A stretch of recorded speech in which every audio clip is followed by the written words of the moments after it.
Welcome to the chapter, Use of Adverb instead of Preposition. Let's look at this sentence, he sat near to me. That's wrong. Why? Because near is already a preposition. It tells where someone is. We do not say near to. We just say near me. Some words like near, beside, under, and above are prepositions. They show a place or position.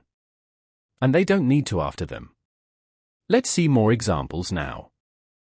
Let's go through more examples. She stood near to the door. That's incorrect. Say, she stood near the door. The cat sat beside to him. Again, no need for to. We say, the cat sat beside him. He hid under to the table. That sounds wrong too.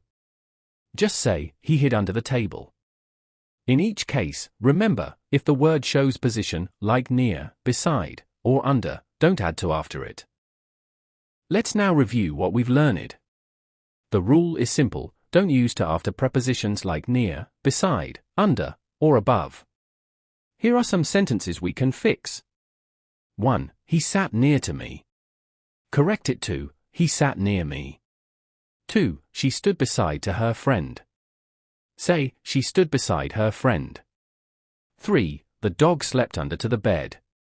The right way, the dog slept under the bed. That's it. You now know how to avoid this mistake. Keep practicing. Prepared by K. Rajendra Prasad.